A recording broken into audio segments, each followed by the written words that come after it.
ओम गंग गणपतये नमो नमः। संक्षिप्त शिव पुराण रुद्र संहिता अध्याय 8। ब्रह्मा और विष्णु को भगवान शिव के शब्दमय शरीर का दर्शन।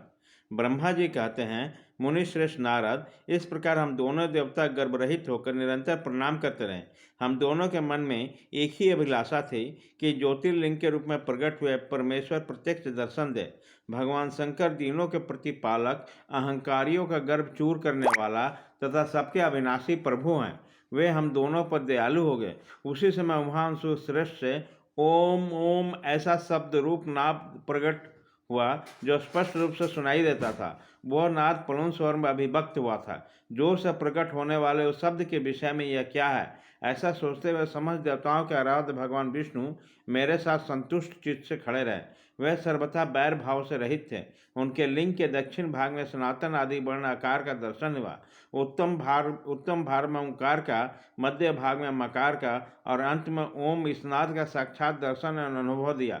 दक्षिण भाग में प्रकट हुए आदि वर्णाकार का सूर्य मंडल के समान तेजोमय देखकर जब उनके उत्तर भाग में दृष्टिपात किया तो उसका ओकार वर्ण अग्नि के समान दीप्तिशाली दिखाई दिया। मुनि श्रेष्ठ, इसी तरह उन्होंने मध्य भाग में मकार के चंद्रमंडल के समान उज्ज्वल कांति से प्रकाशमान देखा।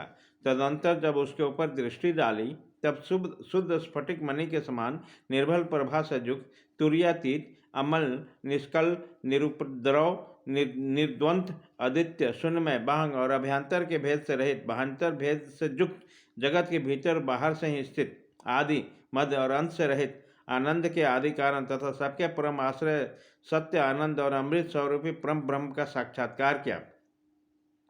उसी समय श्री हरि यह सोचने लगे, यह अग्नि स्तंभ यह कहाँ से प्रकट हुआ। हम दोनों फिर इसकी परीक्षा करें। मैं उसके अनुपम अनुलंब स्तंभ के नीचे जाऊंगा। ऐसा विचार करते हुए श्री हरि ने वेद और शब्द दोनों का आवेश से युक्त विश्वात्मा शिव का चिंतन किया। तभी वहाँ एक ऋषि प्रकट हुए जो ऋषि समूह के परम सार रूप माने गए। उन ऋषि के द्वारा परमेश्वर श्री विष्णु ने जाना कि यह शब्द ब्रह्मय शरीर वाले परम लिंग के रूप में साक्षात परम ब्रह्म स्वरूप महादेव जी यहाँ प्रकट हुए हैं। वे चिंता रहित अथवा तत्चिंतनीय रुद्र है। जहाँ जाकर मन सहित वाणी उसे प्राप्त किए ही बिना लौट आती है। उस परम ब्रह्म परमात्मा शिव को वाचक एकाक्षर प्रणव ही है। वे इसके वाचार्थ रूप हैं। यह परम कारण, नित्य, सत्य, आनंद और अमृत स्वरूप प्रात्पर परम ब्रह्म एकाक्षर का वाच्य है।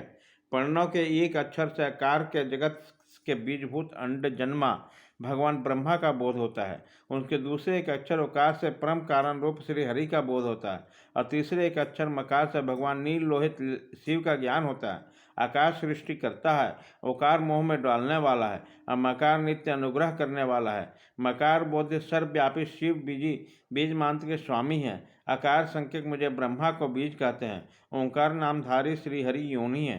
प्रधान और पुरुष के भी ईश्वर के जो महेश्वर हैं वह बीज और योनि भी हैं। उन्हीं को नाद कहा गया। उसके भीतर सबका समावेश है। बीजी अपनी इच्छा से ही अपने बीज को अनेक रूपों में विभक्त करके स्थित है।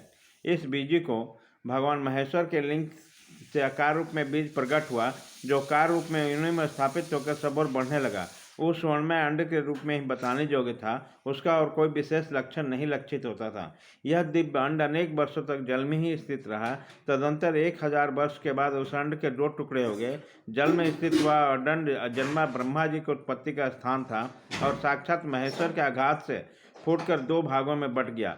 उसी अवस्था में उसके ऊपर स्थित उस स्वर्णमय कपाल बड़ी शोभा पाने लगा।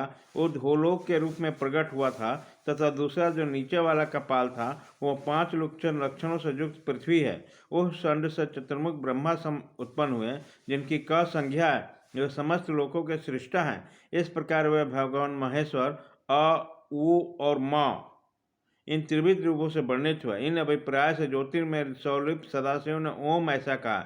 यह बात यजुर्वेद के श्रेष्ठ मंत्र कहते हैं। यजुर्वेद के श्रेष्ठ मंत्रों के कथन सुनकर ऋचाओं और साम